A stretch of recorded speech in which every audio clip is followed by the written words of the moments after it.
It's Friday, October 25th here in Korea, and these are the top stories at this hour.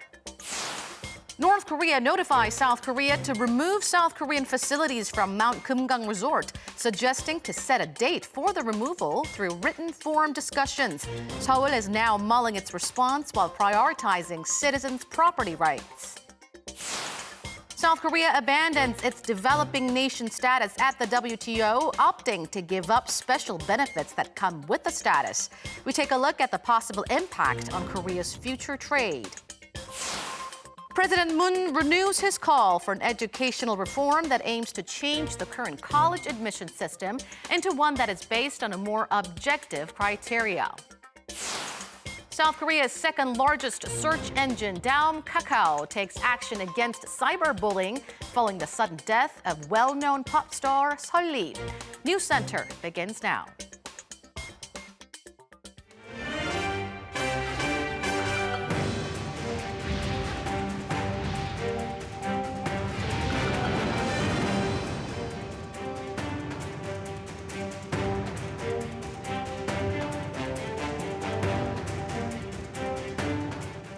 Hello and welcome to Arirang News Center, live from Seoul. I'm Han-daeun.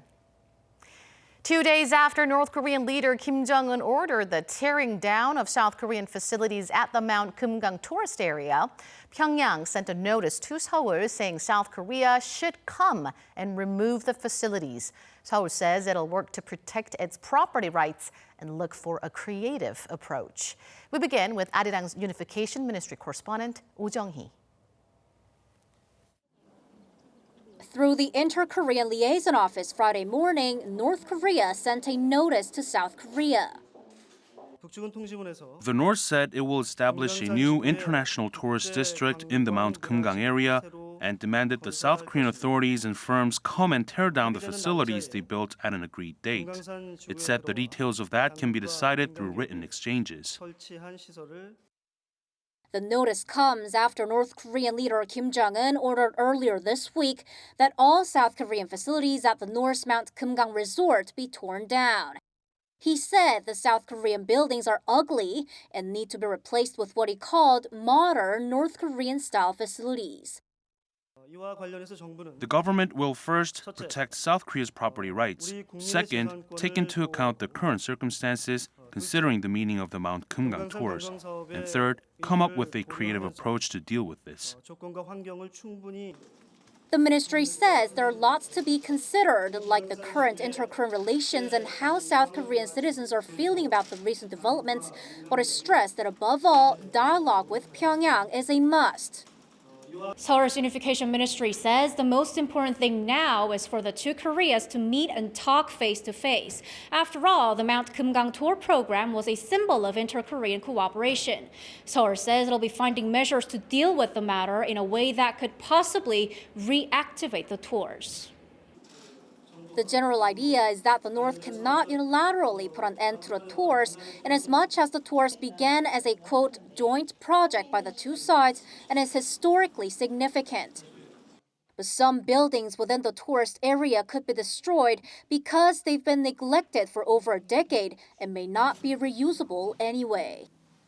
South Korean tours to the North's Mount Geumgang, which started in 1998, have been halted since 2008 after a South Korean tourist was shot dead by a North Korean soldier. There are 28 facilities at the resort built by the South Korean government or private firms, like hotels, convenience stores, banks, and entertainment facilities, and most importantly, a meeting center for South and North Korean families separated by the Korean War. Oh Jung-hee, Arirang News. South Korea is giving up its status as a developing country at the WTO, opting to let go of certain special treatment on trade that came with the status. This has been a demand of President Trump's, who has argued that Korea and other countries are too wealthy to be considered developing. Our Kim Hae-sung reports. South Korea has decided to abandon its developing nation status at the WTO. Finance Minister Hong Nam-gi said Friday that South Korea has made the decision given its economic standing as the world's 12th largest economy with a national income of over $30,000 per capita, as well as the changing external environment. Within the WTO, not only advanced countries but developing countries have raised the issue of special treatment given to South Korea due to its developing nation status. Several countries that are similar in economic size or standing to South Korea, such as Singapore, Brazil, and Taiwan, have said they would not demand special treatment as developing nations. Countries with developing nation status at the WTO are given special treatment such as longer transition periods for implementing trade agreements and technical assistance. South Korea joined the WTO in 1995 as a developing nation and has maintained its developing country status in the areas of agriculture and climate change to allow it to provide subsidies for farmers and impose higher tariffs on agricultural imports. In July, President Trump accused 11 countries that are among the world's richest economies, including South Korea, Singapore, and China, of abusing the developing nation status. He said that the U.S. would stop treating such countries as developing nations should the WTO fail to make substantial progress within 90 days, which was October 23rd. So far, Singapore, Brazil, Taiwan, and the UAE have announced that they would give up developing nation status. The finance minister says South Korea won't be given special treatment as a WTO developing nation in future trade agreements, but there won't be any changes to previously signed trade deals. He added the government will do everything it can to protect sensitive agricultural areas like rice and allocate an increased budget of $13 billion for the agricultural industry next year.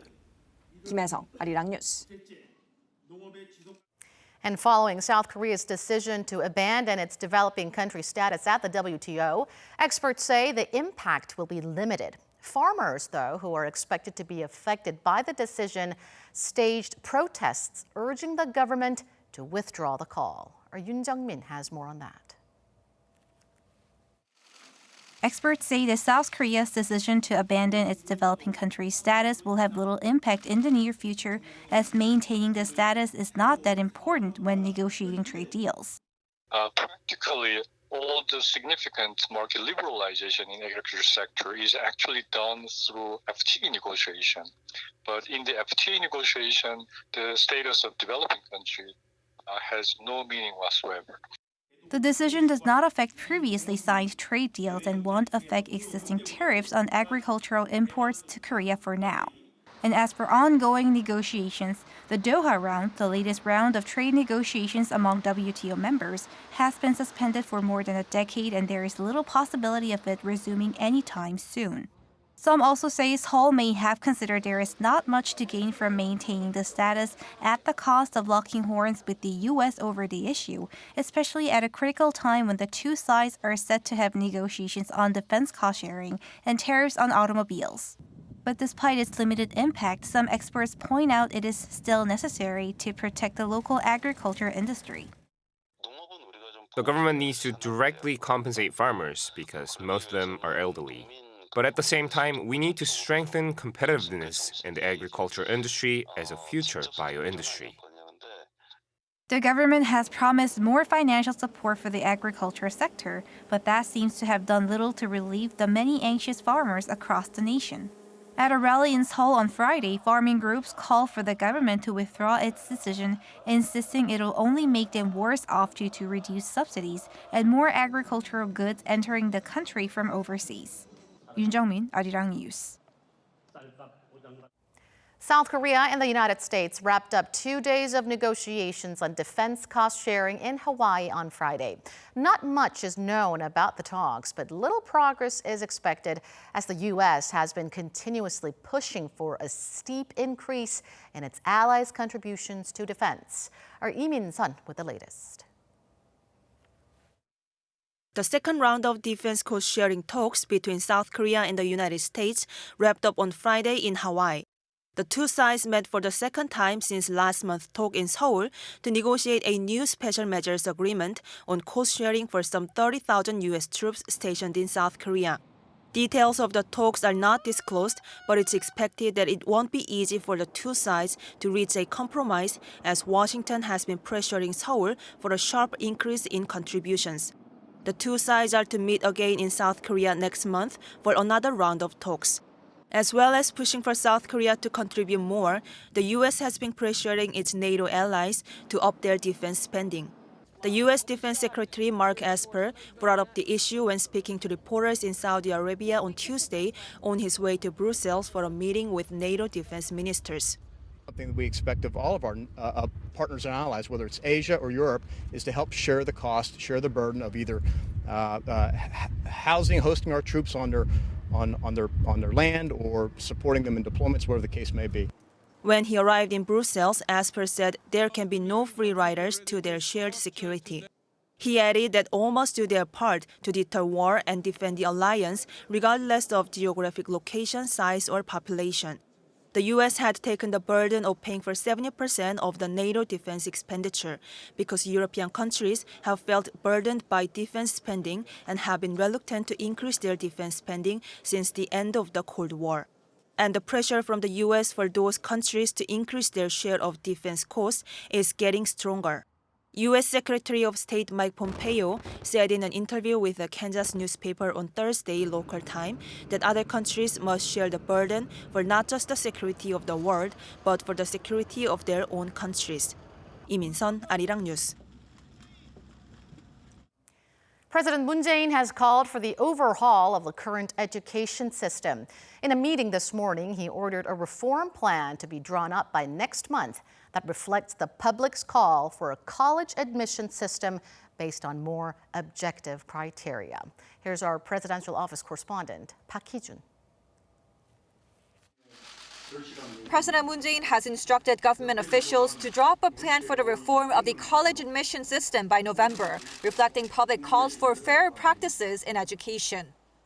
교육이 공정하지 않다는 국민의 냉엄한 평가를 회피하고 미래로 가는 교육 혁신을 얘기할 수 없습니다. 공정한 교육 제도로 국민의 신뢰를 회복하는 것이 지금 이 시기 가장 중요한 교육 개혁 과제입니다. On Friday, President Moon held a meeting with relevant ministers in Seoul to re-examine the current college entrance system for the first time since taking office. It comes just days after he highlighted its importance in his budget speech at the National Assembly earlier this week, amid allegations that the daughter of former Justice Minister Cho Guk used fake documents and family influence to get into college and grad school. The president pointed to the biggest problem being the overly high assessment of extracurricular achievements for college admission. 수시에 대한 신뢰가 형성될 때까지 서울의 주요 대학을 중심으로 수시와 정시 비중의 지나친 불균형을 해소할 방안을 조속히 마련해 주기 바랍니다. Regular admissions focus more on college scholastic ability test scores. That means more transparency and less emphasis on non-academic activities like internships and volunteer work, reducing the influence of powerful parents. However, as the measures alone are insufficient, President Moon says there also needs to be a way to ensure a more impartial screening of students' records. He added that the system of preferential treatment for applicants from prestigious high schools should also be reviewed. No specific plan came out of the meeting, but the Education Ministry recommended an increase in the proportion of regular admissions to at least 30% for each university last year, based on a survey by the Public Debate Committee. Education Minister Yoon Hye, who was at the meeting, said a plan to readjust the percentage will be ready by the November deadline. Park Hee-jun, Arirang News.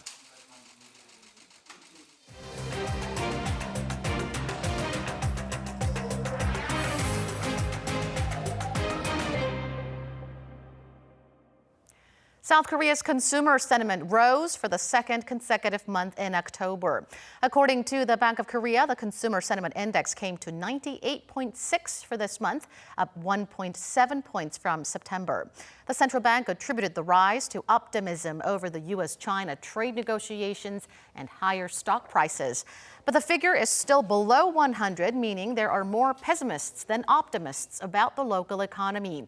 Inflation expectations, on the other hand, edged down 0.1 percentage points to 1.7%, the lowest figure since the data release began in 2002. With Japan restricting key exports to Korea, the Korea Chamber of Commerce and Industry is playing a key role in helping diversify the country's supplies of these products. The chamber will hold a seminar next Monday on industrial cooperation between Korea and France. Also there will be Seoul's Trade Ministry and the French Chamber of Commerce. On Tuesday, the KCCI will join up with the American Chamber to host a conference on trends in the local IT industry and the U.S. parts and materials industries. This is thought to be part of an event put on this week by the Trade Ministry to promote cooperation on parts and materials. And it's expected to include exchanges with other countries like Germany and Israel. Amid South Koreans' continuing boycott of Japan, there'll be fewer flights between the two countries this winter. According to a winter schedule announced by Tokyo's main airport, Narita, the number of flights to and from South Korea will be down by 18% compared to last year. That means for the next 5 months, there'll be just 328 flights per week. Japanese broadcaster NHK said it'll be the first time in 3 years that the number of flights between the two countries has fallen on year.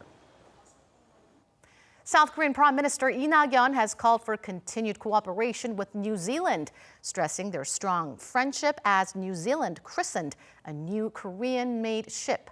He made the remarks Friday at the christening ceremony at the Hyundai Heavy Industries shipyard in Ulsan. The ship is a logistics support vessel for the New Zealand Navy. The 23,000-ton vessel was named Aotearoa, the Maori name for New Zealand, meaning land of the long white cloud.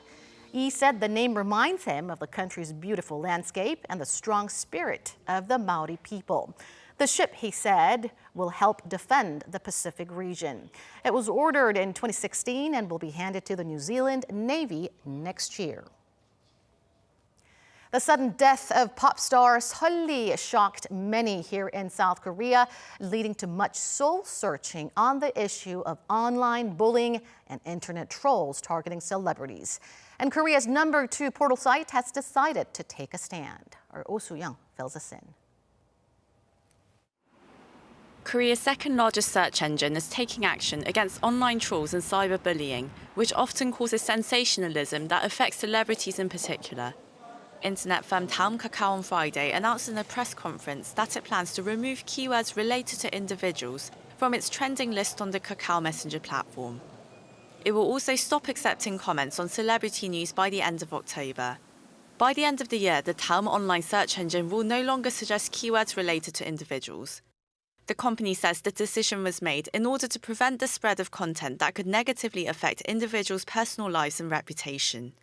The new policy comes after former K-pop girl group singer Seol this month died at age 25, following widely publicized struggles with anxiety and online trolls attacking her personal life and social media posts. Many of her fans and other celebrities have blamed cyberbullying for her death, which is widely thought to have been from suicide. Some have called on internet giants with search engines and news sections to weed out online bullies and malicious comments from their platforms. But this raises the issue of free speech and the freedom of expression. Experts say wider public discussion is needed about where to draw the line. We as a society need to clarify the standards of a malicious comment. What kind of comments hurt individuals' dignity and personal lives rather than simply express an opinion? This not only applies to celebrities, but other sensitive issues such as politics. Kakao says it will continue to revise its policies to scrap users' comments and autofill suggestions that could provoke hate speech and violate the dignity of individuals. Oh Soo-young, Arirang News. North Korea and China, which recently celebrated 70 years of bilateral ties, might be considering an investment deal that could violate international sanctions. China would reportedly get to extract North Korea's rare earth minerals, supplies of which are used in high-tech products. Our Kim Ji-yeon tells us more. In order to overcome its dire power shortages, North Korea may have offered China concessions for the mining of its rare earths in exchange for the building of a solar power plant. That's according to the homepage of the China-based Association for Rare Earth, which cited local industry news sources and multiple sources familiar with the matter. Rare earths are used for the production of cell phones and electronics, and any exchange of North Korean rare earths is a violation of United Nations sanctions placed on the North. The homepage said the proposal submitted by North Korea stated that if China invests in the building of a solar power plant in Pyongyang, the North will allow China to mine rare earths. The plant is expected to cost $2.5 billion for construction and generate 2.5 million kilowatts of electricity. Local media outlets in South Korea have cited various sources as saying the number of Chinese tourists to the north is also estimated to have risen by more than 50% on year to some 150,000, mainly due to Beijing's full support. Kim Ji-yeon, Arirang News. Today, October 25th, marks the 20th Dokdo Day, celebrating South Korea's easternmost island. Dokdo has a special place in the hearts of the Korean people and in the country's history, as Japan in modern times has repeatedly laid false territorial claims to them. Our Lee Kyung-eun takes a look at the efforts made to protect Dokdo. On this day in 1900, Korea first declared Dokdo as its territory. Emperor Gojong of the Korean Empire made a statement against Japan, which was attempting to dispossess the Korean peninsula of its properties ahead of its invasion. When it comes to claiming sovereignty of Dokdo, Korea made such a statement before Japan. 100 years later, a private organization, a Party for Dokdo Protection, designated October 25th as Dokdo Day, with this year marking the 20th such day. Despite the historical evidence, Tokyo until this day claims its ownership over the islands, calling them Takeshima. So Seoul continues its fight, backed by the people's collective efforts. Government efforts are important, but efforts at the civilian level are changing a lot. Many South Koreans have voluntarily participated in campaigns protecting Dokdo, and one of their major agendas was letting the world know that Dokdo belongs to Korea. They pressured global firms like Apple and Google to rename the disputed islands to Dokdo on their maps, while sharing related contents on social media like YouTube and Instagram to raise global awareness. Even young students have played their part. Some middle and high school students from Cheongsim International Academy have created a statue of the symbol of Dokdo, Gangchi, which is a species of sea lion currently at risk of extinction. They donated the statue to a museum on Japanese colonial history. They also visit the islands each year, wrote a book on Gangchi, and raise funds by selling related goods to continue their activities. All these efforts play a crucial role in protecting Dokdo and will continue in the future. Lee Kyung-eun, Arirang News. A special blended coffee brewed by using coffee beans from 10 ASEAN countries has been given out to citizens in Seoul to celebrate 30 days until the Korea-ASEAN Special Summit in Busan.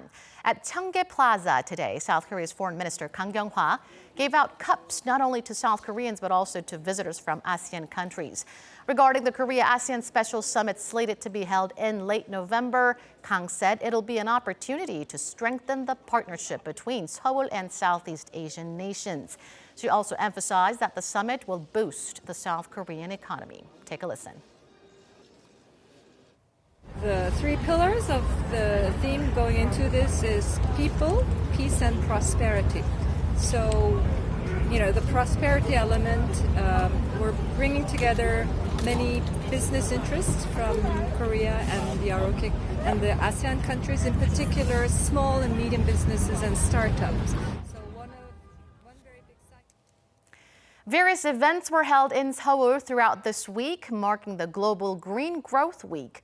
And today, our Kim Jae-hee brings us a report on the Renewable Energy Conference that brought together numerous countries across the globe to shed light on the pending issue.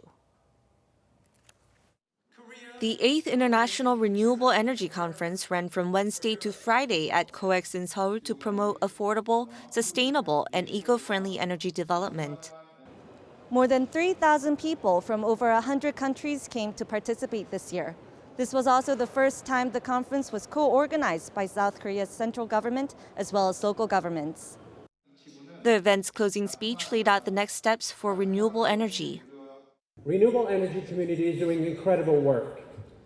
but we're not doing enough. The time has come for a new oil to come, and that new oil is renewable. We have to provide 24/7 energy.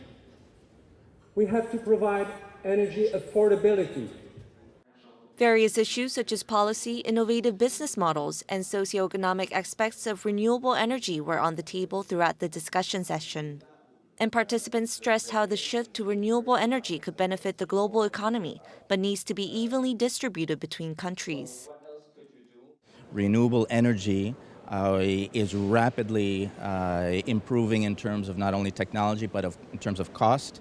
Renewable energy is now much cheaper than other options, and the entire way we organize our economies needs to adapt to renewable energy sources. The countries that are leading will be the ones who will be benefiting from low-cost renewable electricity. The challenges of those countries that are going to remain locked in old energy systems, locked into inefficient, dirty, and polluting coal-fired power, gas power, etc. And they really need to get a move on in order to keep up with this global trend of change. Experts said the transition to clean and sustainable energy is no longer a choice, but a necessity. Kim Jae-hee, Arirang News. This year marks the 100th anniversary of the first Korean movie's release. For the last century, movies have become one of the most popular leisure activities in the country. However, those with hearing or visual disabilities have not been able to enjoy them as much in theaters. In the third part of our Korean movie series this week, our Choi Jung-yoon tells us how things are steadily changing for those people here in Korea. Meet Jung Mi-ryung, a 55-year-old woman who enjoys movies differently than most of us. She comes to this particular cinema in Seoul once every month at 2 p.m. sharp. Instead of booking tickets online, she gets her ticket at a temporary ticket booth, where people from deaf and blind associations distribute special movie tickets. Blind for 12 years, she's been asked how she can watch a movie. But she says all she needs to do is just listen. Since I went blind, I can only enjoy movies with an audio explanation. It's the same story, only without images. I listen to the acting, the facial expressions of characters, how well it's written, and what kind of sounds it has. But only a few movies are remade as barrier-free movies. Barrier-free movies are films with audio description to explain what is happening on the screen, or Korean subtitles that narrate dialogue, music, and sound so that the handicapped can enjoy movies. The first barrier-free film in Korea started off in the First Persons with Disabilities Film Festival in 2000, organized by the Korea's Association of the Deaf. Then in 2012, 2 barrier-free movies were screened at regular cinemas under the production of professional movie directors, actors, and scriptwriters. While previous versions faithfully explained the various on-screen action, the Korean Barrier-Free Films Committee gathered movie officials to make the first high-quality barrier-free versions that describe the overall context and how they were acted by the cast. However, there's still a way to go in terms of limited screenings. The selections are very limited. Cinemas and times are also restricted. I wanted to see Joker, but couldn't. As international films require subtitles, I cannot enjoy them unless the dialogue is dubbed into Korean along with audio descriptions. To better promote inclusive cultures of people in different forms, KOBAF holds education programs and screens self-made barrier-free films for free. The visually and hearing impaired are not in the circle of commercial audiences. In order for the disabled and others to enjoy movies together in one space, we need a closed system, which offers selective subtitles and audio descriptions, such as smart glasses and applications for subtitles and headphones for audio services. Kim added, social recognition and help at the government level are needed to implement such infrastructure for a barrier-free society. Choi Jung-yoon, Arirang News.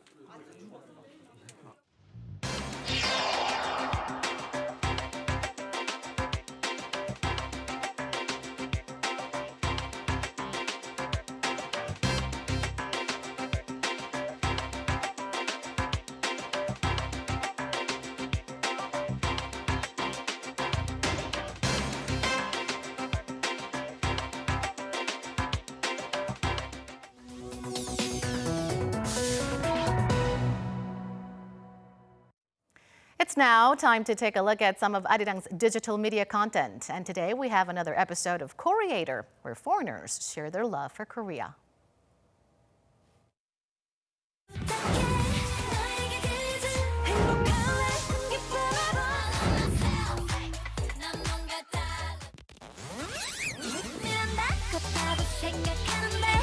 Hey guys, we are B2 Let's Grow, and we are a K-pop cover group from Brazil. And we love K-pop, and most of our videos on YouTube are of K-pop in public.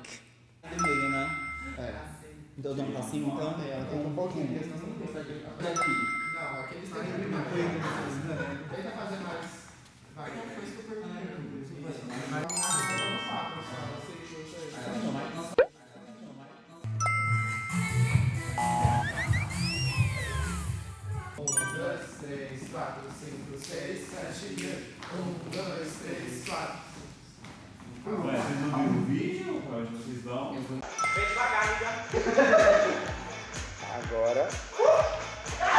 Tá, posso ou não quero?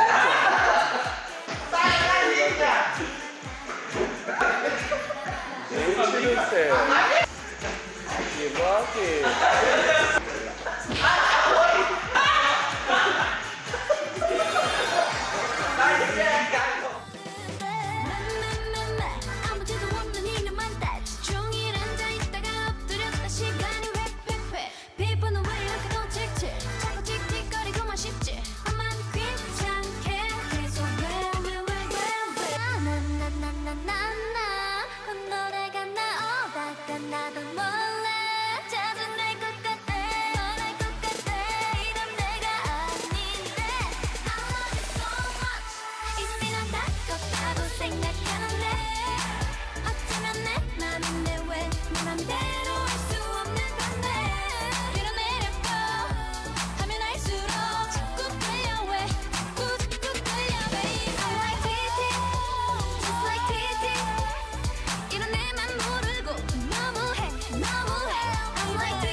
Mais algumas.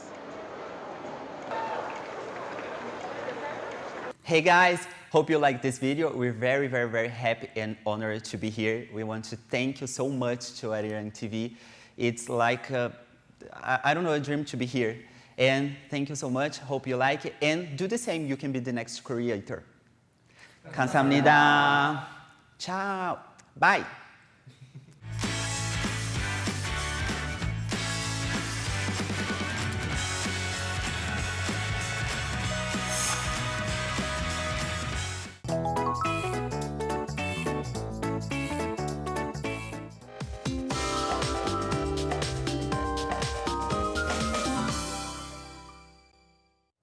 The mild autumn weather is expected to turn chilly overnight. To see what to expect in the upcoming days, let's turn to our Michelle Park at the Weather Center. Michelle. Down until today, the temperature stayed within the seasonal average readings, but as of tonight, cold air from the northwest will plunge down the mercury, bringing Seoul's mercury to 6 or 7 degrees lower than this morning. Now, during the day tomorrow, a high-pressure front will allow the nation to be under sunny conditions, but you should be warmly dressed even during the day, as the mercury is expected to be rising not to more than 20 degrees Celsius in the country. Now, going over to our readings in detail, it's going to be a cold one tomorrow morning. Seoul waking up to 6 degrees Celsius, while the southern regions are expected to see morning lows in the low to mid-teens. And into our day, under sunny spells, Seoul will top out to 15 degrees, Daegu 18, Busan to 20, and Jeju also hits up to 18 degrees. Now, with chilly weather expected to continue from now on, take extra precautions to prevent getting sick due to the daily temperature differences. Now I'll leave you with the weather conditions around the world.